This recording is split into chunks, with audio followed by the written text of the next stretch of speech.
I want to contrast the pair that we're dealing with.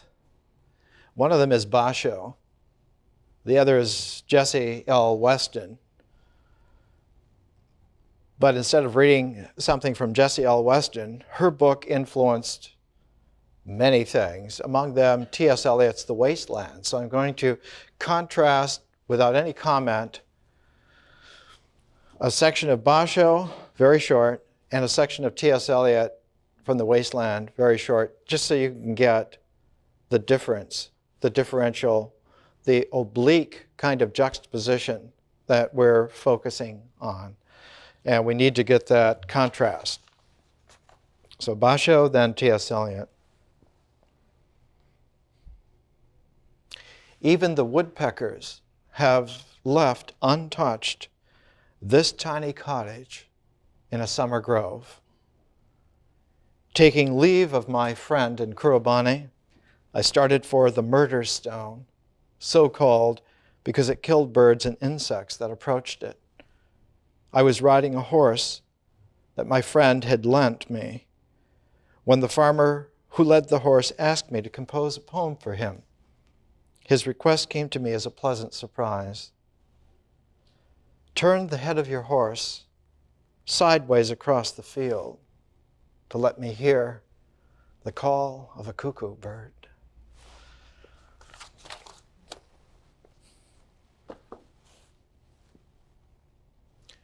After the torchlight red on sweaty faces, after the frosty silence in the gardens, after the agony in stony places, the shouting and the crying, prison and palace and reverberation of thunder, of spring over distant mountains, he who was living is now dead. We who were living are now dying with a little patience.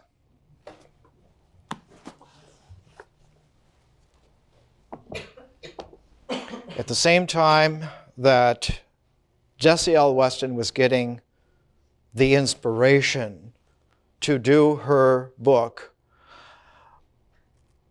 a fabulous, larger work called The Golden Bough by Sir James George Fraser was getting its head of steam up, and the first three great, huge volumes of it had a fourth volume that was added to it in 1906. It was called Adonis, Attis, Osiris, and it came out in 2 volumes in beautiful hunter green cloth with a gold-stamped spine, and on the front cover of it, there was an ornate Byzantine pattern that was like this golden bough. Not a single bough, but a latticed bough, a Byzantine eternal knot of the mystery of life. And the volume came out at about the time that Fraser was being lionized as one of the greatest intellectuals of all time, and that the Golden Bough was almost like a third testament to the Bible. It was the discovery that underneath the civilized story that we were told about what things mean, Fraser had uncovered a secret, hidden ritual schemata and its mythic, thunderous, hidden implications in its symbolically piercing, visionary revelations that indeed the civilization that we believed in was nothing but a phony veil that was clouding over the seething energies of reality that were now about to burst free. And Fraser was, in being lionized at that time, was given a very, very great honor. He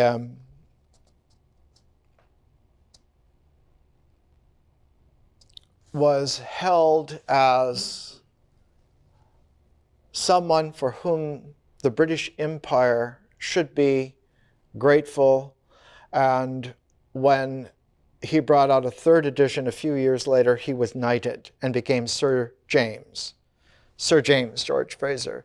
And as he was knighted, and the third edition of this titanic volume of the Golden Bough came out, within a month, World War I broke out. And World War I, in its relentless savagery, shredded Victorian civilization, which had held itself, Victorian British Empire had held itself as the standard of the civilized world. The phrase was at the time that other people are subject to change, evolution, evolving, but we are exempt because we have climbed ashore and are no longer in this changing, evolving barbarity called primitive life. We have arrived. We're sophisticated, and nothing will ever challenge us. And of course, it just not only broke in half, it exploded into shreds and shards and has never been put back together again.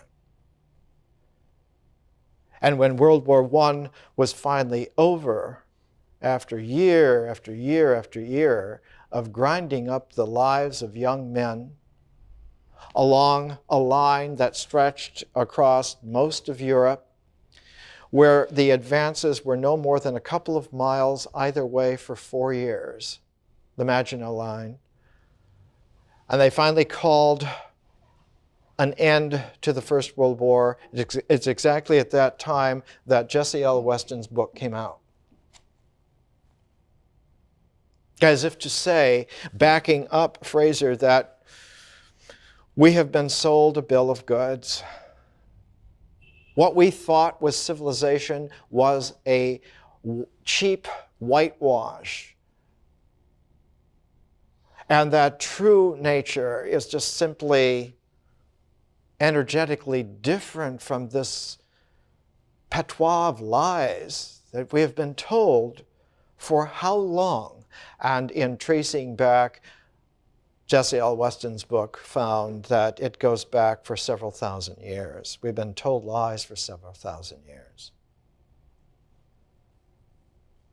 And about the same time that World War I was breaking out and Sir James George Fraser's Golden Bough was reaching this muscular fame, Stravinsky produced The Rite of Spring, the Sacre du Printemps. And it was produced first as a ballet in early 1913 and first as a concert piece in early 1914, just about the time that Fraser's third edition of Adonis, Addis, and Osiris was coming out.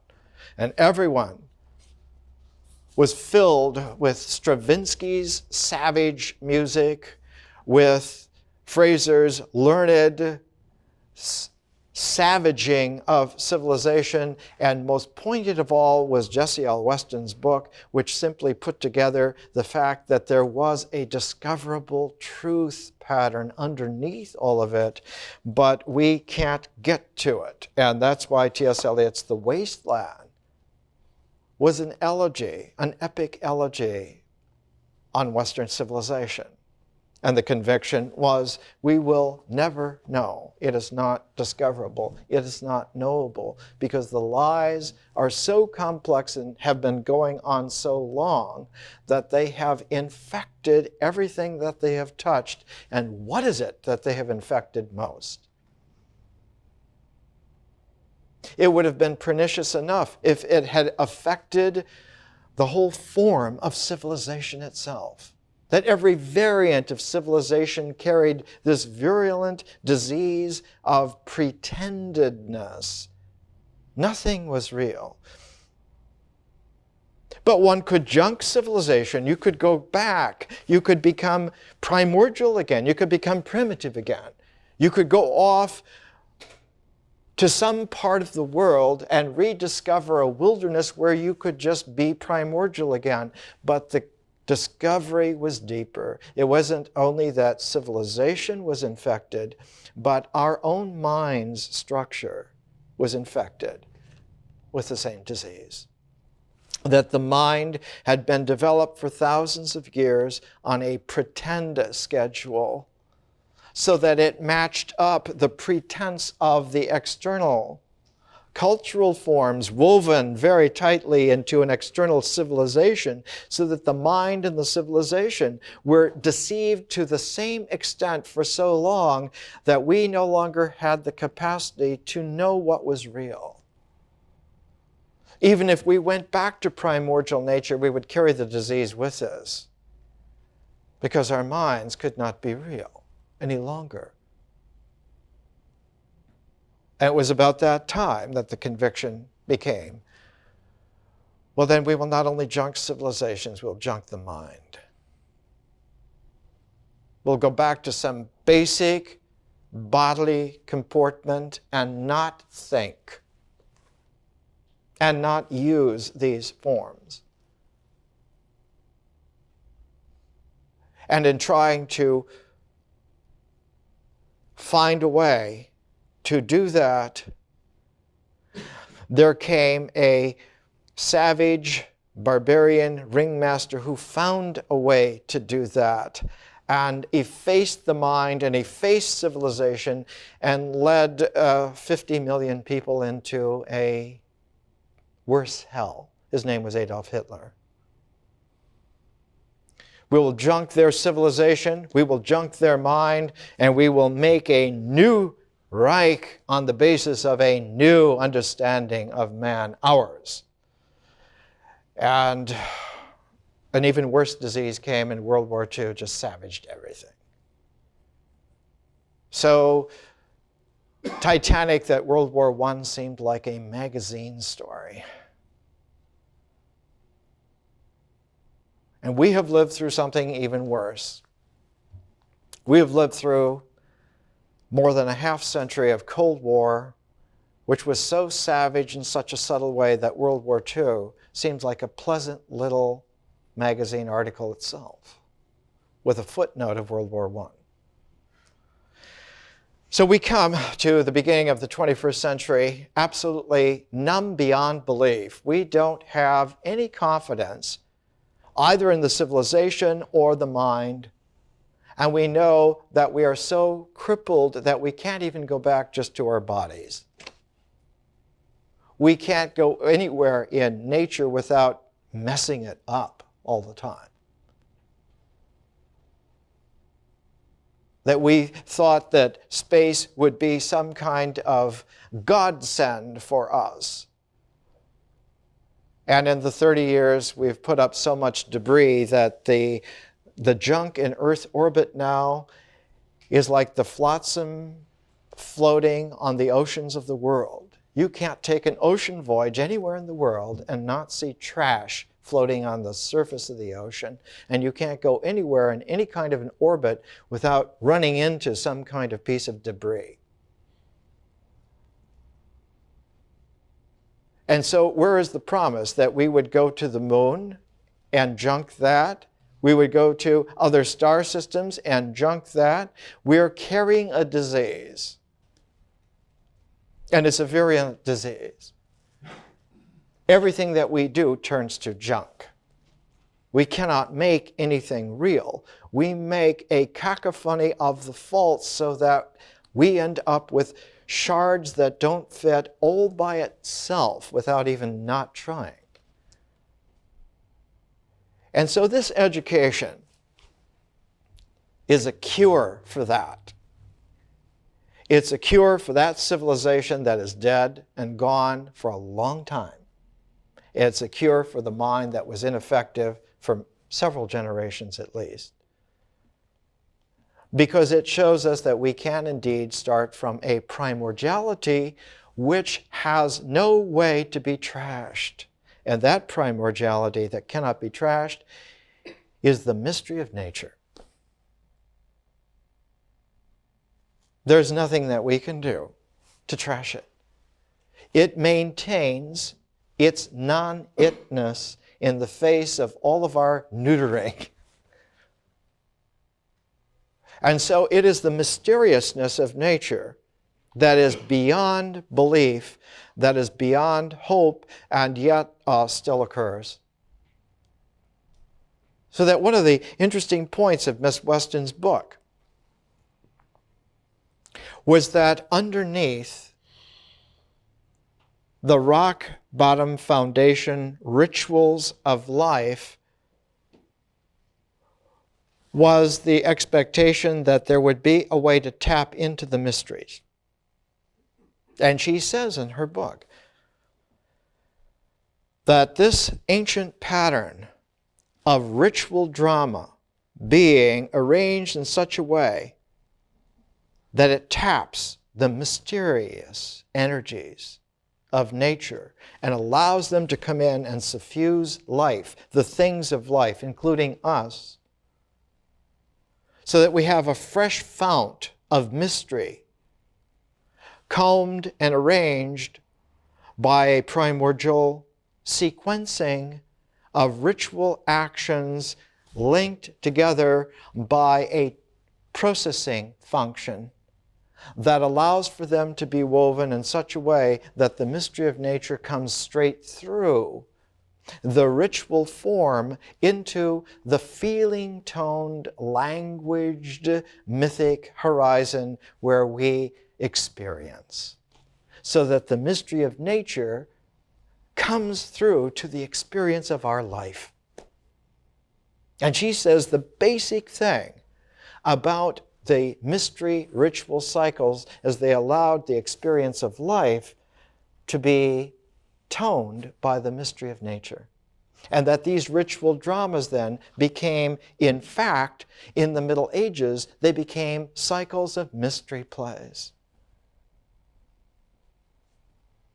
Because the deep Middle Ages were a kind of a fall from civilization, a fall from the mind in some great, catastrophically unimaginable way. And if you look at the lowest levels of the darkest centuries in the medieval world, you will find human nature as more primordial than you will with even primitive peoples. Because primitive peoples are still so much a part of nature that they never experienced having to make new ritual forms. They just use nature itself, the natural cycle itself. Whereas the medieval people had fallen from the ruins of Roman, from the ruins of all those civilizations that fell apart. And they were not like primordial peoples who were still in contact with nature. They had to find ritual ways of allowing the mystery of nature back into their lives. And so medieval cycles of ritual drama are revelatory. They're revelatory about how to really do this. And that somewhere around the 12th century, the 1100s, ritual drama on the village level began to congeal into more effective cycles of presentation. And you had the beginnings of a transformation where these very primitive village dramas, festivals of the people, where all the shoemakers would put on some kind of a play, and all the leather manufacturers or all the metal workers, and all the guilds would have their own speciality. And each guild would, after work, practice their little skits, and then they would present these skits together in some kind of a New Year's festival. And we still have several cycles of these mystery plays. From England, the York mystery plays, or the Townley mystery plays, the Chester mystery plays. And they were revived. They were revived after the Second World War, and they are put on again. But in higher medieval times, these plays, this cycle of mystery plays, and because they were common people, they used a lot of buffoonery. They used a lot of slapstick stuff, but they weren't interested in being comedic or slapstick. They were interested in having the mystery of nature touch their lives. It's about life having the energies of mystery and about doing something in a ritual dramatic cycle that allows for that to get together. And it occurred to them, as it occurs to all men and women, that this is a fertility process. We're trying to get the mystery of nature into our lives to fertilize it so it's creative again, so it's real, so it happens, so we can continue to live. And it's not about children. Beautiful, lovable as they are, essential as they are, yes, but it's about life being able to occur, being able to exist. So that the whole cycle of ritual drama is an interface lens to focus the energy frequencies of the mystery of nature so that they focus in lives, in life, so that you and I and all of us have life that is real. And it turns out that not only is this mystery of nature needing to be tapped to be brought into life, but that when you fall from a complex civilization, when you have a massive avalanche of regression, you also have to be able to find a way to bring transcendental vision, which the civilization had, back into experience again. And the people, the village people, the medieval simple people, did not have the intellectual training to make complex symbol systems to allow for that vision to come back into experience. So very often the primordial mystery plays do not go into vision. They settle for mystery of nature, and that's why they're called mystery plays. And it became a cause célèbre at the end of the Middle Ages, in the intensity of the Renaissance, because the Renaissance was all about how do you find a way to bring the visionary energies of consciousness back into experience. And in order to do that, you have to have a symbol cycle. The ritual cycle is fine to bring the mystery of nature back into life. But to bring transcendental visionary consciousness back into life, you need not rituals, but symbols. And so the Renaissance was all about symbols and the way in which medieval mystery play drama was transformed in the Renaissance to plays that had symbolic capacity as well to bring vision back in. And those figures were people like Christopher Marlowe and William Shakespeare. They made a ritual drama which had a symbolic interface so that you got an annealed parfait of two different cycles that came together at the same time. And the all-time great pair is a play by Christopher Marlowe that tells you how not to do this, and a play by William Shakespeare that tells you how to do this. Marlowe's play was Dr. Faustus. That you don't want to make symbols in this way because what you're bringing is a regressive, negative consciousness into experience. Dr. Faustus makes his pact with the devil. Faustus, in one part of Marlowe's play, looks at Mephistopheles and he says, well, why does the devil want our souls anyway? And Mephistopheles replies in the Latin phrase, which translates as, misery loves company. Oh, Kent Marlowe was a toughie. He died in a saloon brawl when he was about 30 years old. Shakespeare's Midsummer Night's Dream is the happy side of that. And if you look at A Midsummer Night's Dream, it's all about some guild members who go off to practice a little skit, Pyramus and Thisbe, off in the woods to present at court. Because these skits are always presented at a New Year's festival, which is always a sacred marriage time. You don't have to call it a hieros gamos, a sacred marriage. It's just a time when disparate strands of experience intertwine. And a marriage is that kind of a thing. And it turns out that any two people make that possible. It's like two strands of the way in which lives are lived in their ritual threads can be intertwined together and can weave the same pattern together. And so Midsummer Night's Dream is all about that, of how to do that.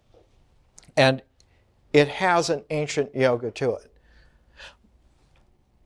One of the most forbidding qualities, though, is that if you over-intellectualize the structure, you not only ruin the symbols, but you sabotage the rituals. So that you get actions that do not do anything real. In fact, they just spin their wheels, and in spinning your wheels, you lose confidence that anything can be done at all. And so false symbols not only destroy true symbols, they sabotage rituals so that you lose confidence and lose heart. Sir James George Frazer, T.S. Eliot, there were a number of individuals at the time who were trying to bring out this quality. One of the figures very close to Frazer and Eliot was James Joyce. James Joyce, who had written at the outbreak of World War I a portrait of the artist as a young man. And by the time that T.S. Eliot's The Wasteland was coming out, Joyce had written a stream of consciousness epic called Ulysses. He took the Odyssey by Homer and he put it into a stream of consciousness where there was a completely new mind, a mind that was in a rapture trance of so much transcendental consciousness and wisdom brought back into experience that one was absolutely suspended in a rapport that was close to being intoxicated. So that Joyce's Ulysses is the symbol focus of visionary consciousness coming into experience, whereas Stravinsky's Rite of Spring is the deliriousness where the mystery of nature comes back into experience. So in a way, Stravinsky and James Joyce, very similar, two converging. It's like the convergence of something which comes together, and its implosive arena is the experience of life where we feel it in the heart. Human-heartedness is what the Chinese call Zhen. That yes, there is a Tao, there is a Te, but there's also a Zhen. And Te's function, in its ritual function, is to bring the Tao into the human-hearted Zhen. But in addition to Tao, Te, and Zhen, there are two other phases. The fourth phase is in Chinese called Yi, not like in I Ching, a version of that. Yi actually means symbols. And the fifth phase is a phase which refers to the multiplicity of an infinite cosmos. The Chinese phrase for it is the 10,000 things.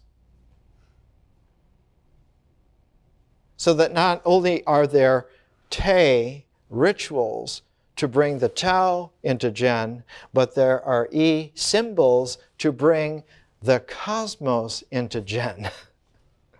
It's a different thing. And that when you have this implosive convergence like that in a paired, measured way, you get something that is unbelievably miraculous. You do not get a natural progression where you move from one phase to another, and when you get to the fifth phase, it circles back, it returns. The I Ching always says return, or the Tao Te Ching talks about the great return, the eternal return. That after the fifth phase, there's not a sixth phase, but one comes back to Tao. But if you go that way, the cycle circles. But if you have a convergence from both ends, if you bring the mystery of nature and the vision of consciousness together in human-hearted experience at the same time in a measured way, you get what James Joyce, he searched for a word, he couldn't find it in English, so he took the Greek word for it. You get an epiphany. You get a moment of absolute truth. And one discovers that not the mind, but the heart is the anvil upon which one makes epiphanies. And when the heart has an epiphany, the mind is so clarified by having participated in that focus that the mind is the theater for something related to an epiphany. And while there's a feeling-toned epiphany of the heart, there is a thinking-toned theophany of the mind. And one beholds God in just that way, but beholds it through the purity of one's epiphany. Not as some physiological creature related to animals,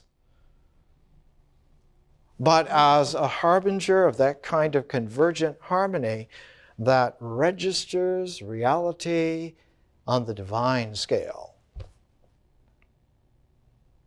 Let's take a break and we'll come back. Let's come back to Basho. Let's come back to the Zen travelogue, to the different presentation from T.S. Eliot. In a way, T.S. Eliot is like fire, and Basho is like water. Fire and water. Fire and water are so primordial. Why are they primordial? Because they are universal solvents. Fire and water dissolve things. They're solvents. And in the natural world, fire and water, as universal solvents, are joined by a third, alcohol. Alcohol is also a solvent. But alcohol is a transformational solvent. And so that's why it's not called liquor, it's called spirits. Alcohol is only made alchemically. But it's not made just alchemically by man. Nature also makes alcohols alchemically. So one of the deepest high Dharma wisdoms is that there are transcendental consciousnesses that are continuous with mysteries of nature. So that you will see Chinese landscape scrolls in the southern Sung. And if you are able to read the inscriptions, it's a poem about man and nature being friends in an incredibly abstruse, beautiful way.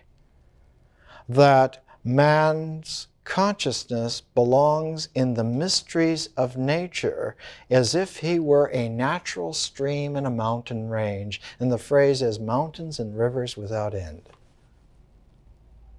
Mountains and rivers that have no ending in the sense that they're not circular, but they're spirals into infinity. And we understand here at the beginning of the 21st century that there is a particular yoga to such a spiral. And it comes courtesy of a mathematician named Gauss. We even do a measurement of energy called Gauss's. And Gauss found that if you change one and only one item in a matrix, and run it through an operator-influenced function, you will get, instead of a circle, you will get the beginnings of a spiral, just one part removed from before, and that you can continue this. And if you do, the one difference grows and grows and grows at a different rate from the other. And eventually you get an opening spiral that in mythological terms is called a cornucopia. It's the basket of life that feeds everyone all the time. And so there is a quality of deep appreciation, to use the British pronunciation for a second. There's an appreciation of refinement where consciousness as a transcendental visionary energy is not indistinguishable from the mystery of nature, but co-suffuse each other so that you get an enrichment.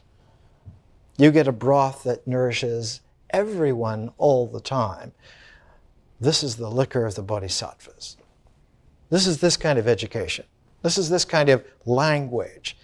It's not a language to register identities so that they can be checked by people who can then have others check that they've been checked. And in that way you get accurate ledgers that everyone files. This way you get a life that opens up indefinitely. Basho's language has that fluid flow of the water, and it runs like this. Taking up where we left off where there's the prose about going out to visit that murder stone that the birds die, and then there's a moment where the prose stops and one gets the framed space punctuated by a haiku. And the haiku was, turn the head of your horse sideways across the field to let me hear the cry of a cuckoo. And then he goes on. After that hiatus, after that haiku, and the prose begins exactly where it left off so that you understand that the haiku occurred suspended above the line of the prose. This is an ancient technique of alerting the reader that there is high dharma working here. Not just prose and not just truthful prose as in dharma, but there's high dharma. There's mystery mixed with visionary consciousness here. In the classical Greek way of doing this, you would take sacred words and you would just take the first and the last letters and you would run them together, and you would put a little bit of a superscript so that these words would occur in the sentence in a specialized way. And so sacred Greek would have these special words that were contracted and put into superscripts so that if you didn't know what they were, you couldn't read them. It wasn't because they were in a code, a secret code, but they were in a form that only someone with a high consciousness tuned to the mystery of nature would be able to appreciate. So here's Basho. The murder stone was a dark corner of a mountain near a hot spring. So you get the light and the dark. A dark corner of the mountain near a hot spring, and was completely wrapped in the poisonous gas escaping from it. So that there were chemical esters in the geology of this stone that in the heat of the day would heat those esters so that they would emit this poisonous gas, and any birds flying by would die. So it's called the murder stone. Here's Basho, whose haiku was about the sound of a bird off in the distance, still alive. And here he comes. The murder stone was a dark corner of a mountain near a hot spring and was completely wrapped in the poisonous gas rising from it. There was such a pile of dead bees, butterflies, and other insects that the real color of the ground was hardly discernible. So sophisticated. I went then to see the willow tree, which Saigyo, an ancient traveling monk poet that Basho admired. I went then to see the willow tree, which Saigyo celebrated in his poem when he wrote, spreading its shade over a crystal stream.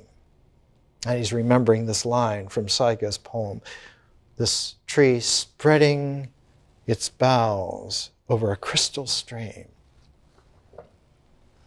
Basho says then, I found it near the village of Ashino on the bank of a rice field. I'd been wandering in my mind. Where was this tree situated? For the ruler of this province had repeatedly talked to me about it, but this day, for the first time in my life, I had an opportunity to rest my worn-out legs under its shade. And then haiku. When the girls had planted a square of paddy field, I stepped out of the shade of a willow tree. And then his prose continues, but it continues with that dharma, high dharma moment secretly infused into it, so that now the prose reads exactly the same, but what he's saying is remarkable. After many days of solitary wandering, I came at last to the barrier gate of Shirakawa, which marks the entrance to the northern regions. Here, for the first time, my mind was able to gain a certain balance and composure, no longer a victim to pestering anxiety. So it was with a mild sense of detachment that he crosses that threshold. This is the way of water. This is the solvent of water, that one does it effortlessly. There's no effort, there's no conflict whatsoever. But the way of fire is different. That solvent that's the intensity. That's not a confrontation. It's an apocalypse. It's do or die. It's no prisoners. And that is a different quality. And yet, one of the dangers of the solvent by fire is that you can mistake, because the fire turns out to be a very powerful critical mind. The solvent of water is a fluid, flowing heartfulness. The way of fire is a critical mind which has a danger in that it can, with its critical intensity, burn everything up into cinders. Here's a book. It's a study. It's entitled Myth, Rhetoric, and the Voice of Authority. A critique of Sir James George Fraser, T.S. Eliot, a literary critic named Northrop Frye from Toronto, and Joseph Campbell. On Joseph Campbell, who did a skeleton key to Joyce's Finnegan's Wake. When Joyce finished writing Ulysses, he wrote a letter to Ezra Pound. He said, I'm going to take that stream of consciousness epic, Ulysses, and I'm going to make it so incredibly consciously convoluted and ornate, it'll look like a page of manuscript after the illuminating monks of the Celtic Book of Kells got through with it. And Finnegan's Wake is that. But this writer says of Joseph Campbell, of his skeleton key, of Joseph Campbell's fire critical technique, Campbell's account of the book's methodology stresses the reduction of distracting difference to sameness, the deletion of the difficult and shifting to the simple and stable. In this condensed version, the dense, even dizzying metaphors of Joyce's text are seen as obstacles to overcome, unfortunate accidents around which one must detour. through the multiple possibilities within Joyce's text, are signs of its greatness. They are only valuable if they are paired to their essential meanings in a never-ending struggle for the unimaginable prize of complete understanding. Campbell admits to failures in deleting and interpreting. By those editorial shortcomings, they're absolved by the ultimate success of reducing Finnegan's Wake to its primary structure. Nowhere does Campbell question the motivation to cut the text down to its underlying logic. In fact, the desire to make sense of the text leads inexorably to the claim that there is nothing in Joyce's text that cannot be traced to a logical equivalent. Amidst a sea of uncertainties, of one thing we can be sure: there are no nonsense syllables in Joyce. The danger is this kind of reductiveness. And you can become world famous as a wise man by carrying through that kind of reductiveness and selling millions of copies. It is an idiot's game. And it sabotages the very critical fire that the mind needs in order to think. And it also sabotages the ritual comportment that would allow the mystery of nature to suffuse experience again. And so you lose on both accounts. And we live in a civilization where we have been awash and adrift in this kind of flotsam for about 3 or 4 generations without break.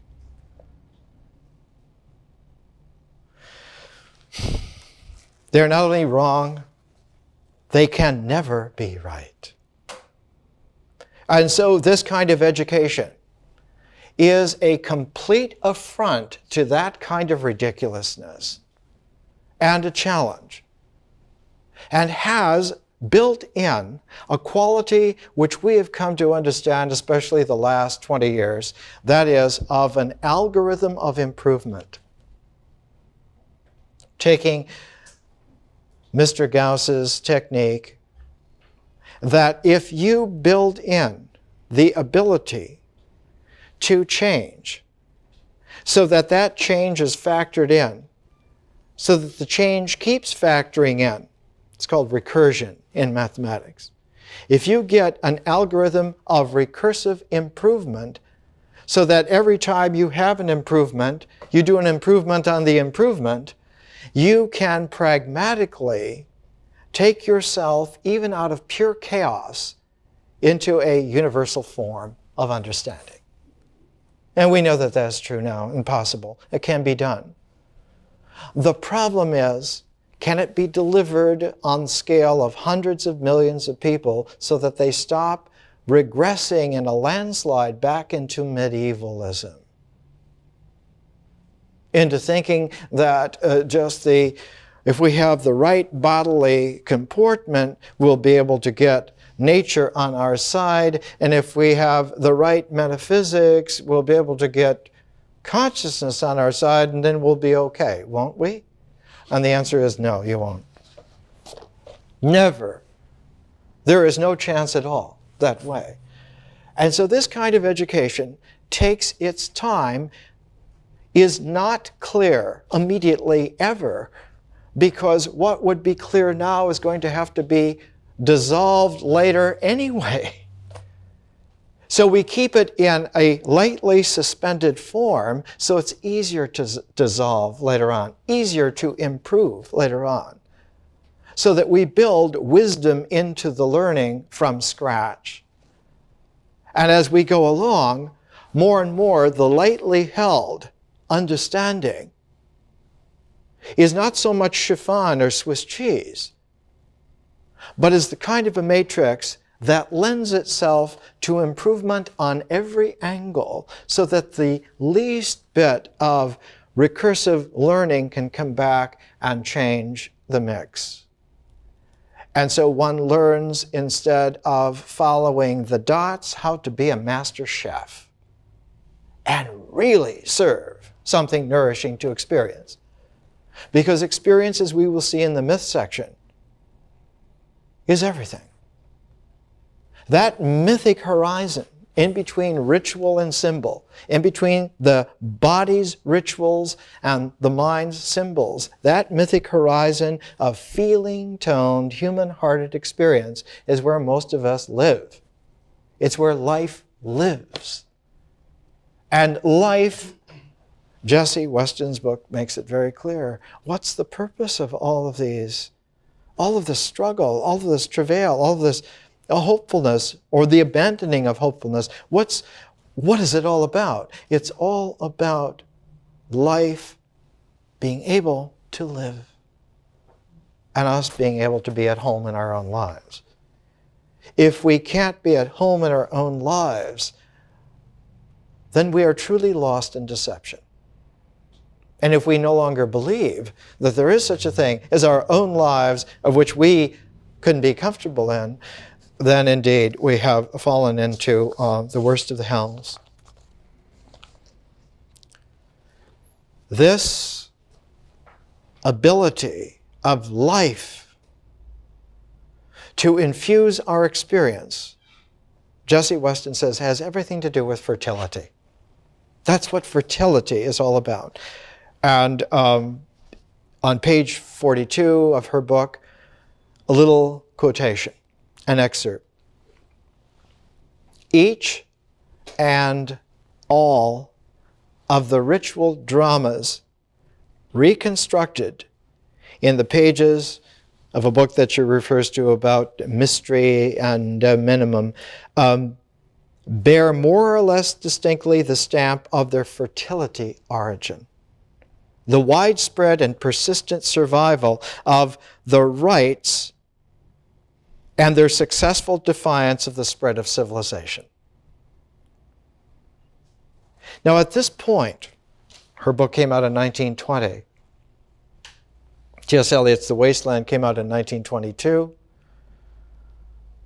The National Socialist Party took over Germany in 1933. One has to be very careful that in a fiery critique of civilization, you do not turn it into a cinder, because in doing that, you end up with mental ability to see people as stick figures by the millions. We are not going to countenance that again. Not ever. And so an education like this takes great care in building towards the symbols section where we develop the power of a critical mind. If you want to take something apart critically, you can really do it now. In mathematics, it's called real analysis. And we can take it apart to the level of quantum particles. That's no longer an issue. But what is an unresolved issue, is there any way for us to be human in our own lives, individually or communally or on a planetary scale of civilization? Is there any way for that to happen? And so far, the number of answers that have come up have been zero. The number of possibilities have been zero. It's a brick wall. But thankfully, something like this is like gamma rays that can go through brick walls. So just continue, because the education is not something for you to understand. Did he make sense today?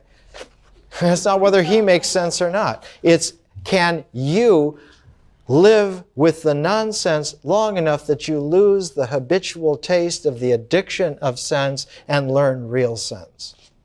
More next week.